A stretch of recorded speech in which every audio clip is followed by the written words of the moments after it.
And I command my soul to respond in my faith and not in my feelings. I command my soul to answer, to respond in faith. We need to get out our feelings and get in our faith. Feelings have tripped us up. But the Lord is still trying to work on that in us. To command our feelings, to command our situations, to govern our bodies. You ought not be governed by your emotions. They only get you in trouble. 9 times out of 10, they get you in trouble. I'm going to tell you why they get you in trouble. Because your feelings are carnal. Romans chapter 8 says the carnal mind is enmity with God. For they that are after the flesh do mind the things of the flesh, but they that are after the spirit, the things of the spirit. For to be carnally minded is death, but to be spiritually minded is life and peace, because the carnal mind is enmity against God. For it is not subject to the law of God, neither indeed can be. So then they that are in the flesh cannot please God. I'm not saying all your emotions are wrong. Sometimes God, prods you in your emotions. But if every response comes out of your emotions and not out of your faith, then you're going to be in trouble. Sometime your emotions will deceive you. Again, we have to work on that mind. Doesn't mean you're evil because you're emotional. Just that your emotions can trip you up. And you have to respond in faith. That's why sometimes I can't answer a question before I pray about it. I really can't. I want to give you an answer. I really, really do. But I don't want to commit myself to something that the guys say don't do. So I gotta pray about some things because my emotions are there to trick me and to trip me up. As a matter of fact, we can have a passion for people, have a passion for things, even to rescue people. But guess what? Sometimes God's not telling us to go that way and to do that thing. I guarantee you that. If you haven't found that on your road yet, you will find a time when you're asking God, should I?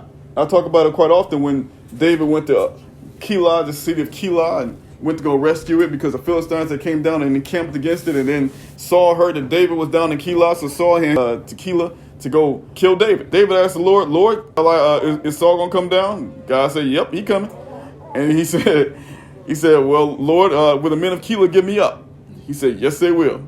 David got up and ran. He took off, he went left. I mean, because sometimes our emotions and our passions may be doing the right thing, but if you don't continue to pray, that could be a trap of the enemy.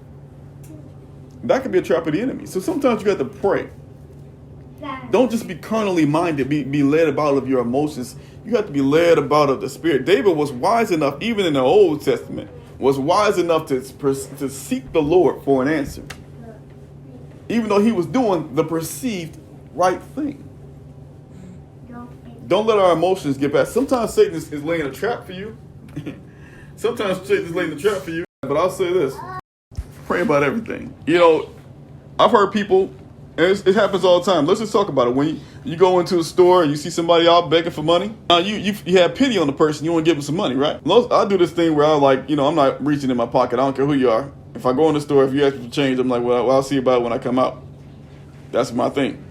But some people get to a place where I have so much pity on you, and I'll give you change, or open my hand or whatever. Many a person has been set up that way. Many. If it ain't the person that's right in front of you, it's the person they got watching you on behind you. My point is, again, we can't be led about of our feelings. To be carnally minded might be death right there.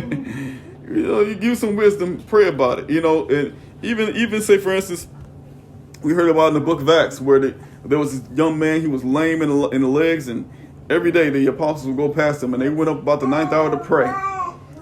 And he asked for change. And instead of giving, they could have pity on him and gave him a little change.